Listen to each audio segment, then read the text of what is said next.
Welcome back, everybody. So it was asked to do a Shanga build. It's been a little bit since I've done Shanga. So yeah, I guess it's good to always refresh that.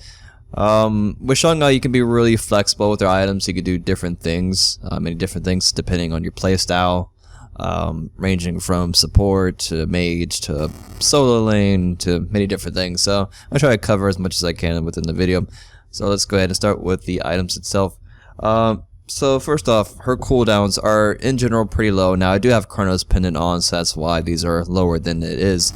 But you can see with just one cooldown reduction item, I mean our one is already on a 3.7 second cooldown, which is really short. And then our 3, which is our other damage ability, is only 7.5. Now if you want full cooldown reduction, then go for it. That'd probably be best for more supportish role. That way you can keep your team healed up. Like, let's say if you get Shanga and Assault, and you just want to go full support healer or whatever, then just go full cooldown reduction so you can keep using your heals more often.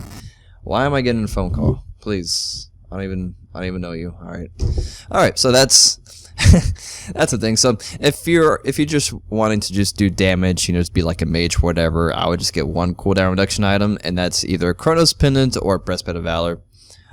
So I mean, pen boots if you just want to go damage. Chronos pendant versus Breastplate of Valor. Shanga is more of like a up close mage, so you can't really sit back that much because she's really close range as far as her 1 and 3 damaging abilities.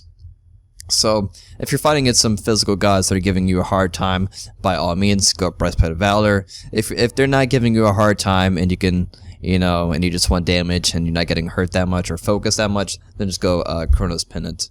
Cooldown reduction, power, MP5, whatever. Works really great. Next, we're gonna go with Bancroft sound. Now, this item slot here, I typically like to pick up a lifesteal item. So Bancroft sounds really good. It's really high powered, a lot of lifesteal, and the passive works really well. So let's say you're trying to 1v1 somebody or whatever, and you're getting hurt quite a bit. Well, you're gonna have increased magical power, and that also means increased healings on yourself. When you use your 3 on yourself, you can get more heals from that. So that works out pretty well. And also whenever you damage somebody, let's say like with your 3, you damage them, you're going to get lifesteal and healing yourself all in one. So that's really great sustain for Bancroft's talent. Now, some people may not know this, but Shanga is a really great counter healer, meaning she's really good against healers like Hell, Aphrodite, whatever, because of her 3. You may not know this, but when you use your 3, it does healing reduction to all nearby enemies that are hit by it by 50%. 50% is quite a bit, and that debuff lasts for 4 seconds. Now, if you want to completely shut down a healer or a high health regeneration god like Hercules from Mana Shock, then you pick up Divine Ruin. So you're gonna be applying the Divine Ruin stack on top of your 3 stack. So you're gonna add 40% to your 3. So you're gonna be sitting up at 90% healing reduction for 4 seconds on that enemy, and then the last remaining 4 seconds is gonna be for 40% because Divine Ruin lasts for 8 seconds. Math, look at that. So just keep that in mind. If you're fighting, one of those gods that rely on health regeneration or healing, then you're good to go with that.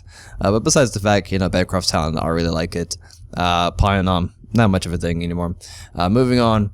Now, this item slot, like the healing rod, as I'm just going to call it, it's pretty good in case if you just for damage purposes, like plus 75 magical power, that's pretty damn good, and you get 200 HP, and then also the movement speed is going to help you be a little bit more slithery, because whenever you use one of your dances, you gain that passive movement speed increase. So you add that on top of this healing rod, another 10% movement speed, you can be able to do some jukes and move around and dodge abilities, basic attacks or whatever. So it's not too bad of an item just to go damage or whatever. I mean, it's increased heals for you and your allies. So it's not too bad of an item if you're just going to go mage or whatever.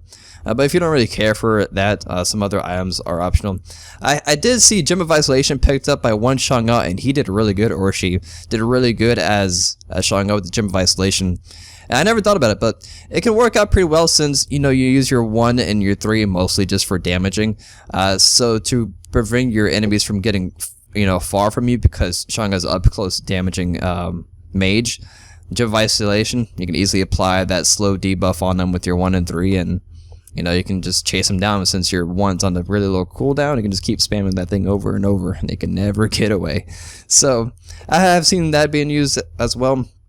If you're looking for penetration, all of these can work.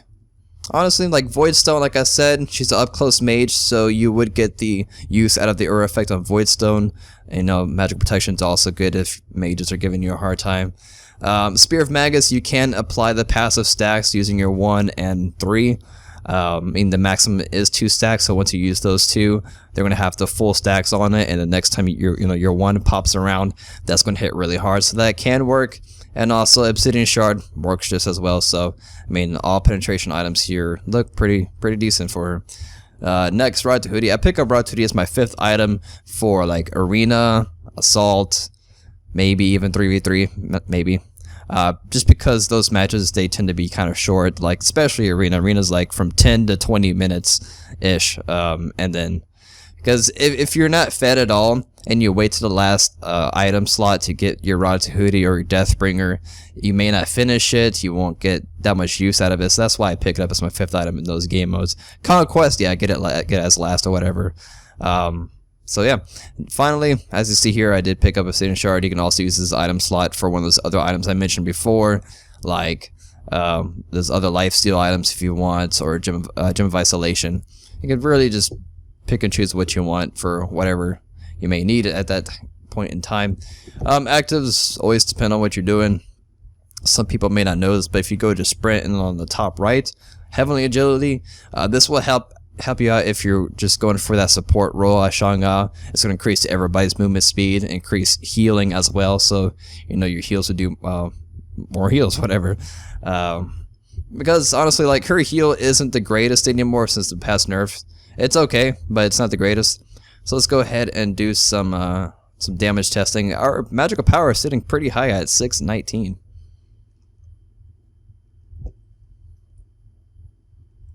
Not too bad at all. Let's pull up the abilities list as we go to Robot. Oh, pretty good numbers, pretty good numbers. Her ulti, I've been fighting more and more Shangas, and being the last person to get hit by Shanga's ulti, it's miserable because it's 1 second plus 1 additional second for each god already stunned. If you're playing a Shanga, try to land your ulti like that, hit multiple targets, and the one in the very back, the one that's last to get hit, he's going to be sitting there for quite a while, and it's definitely a pain.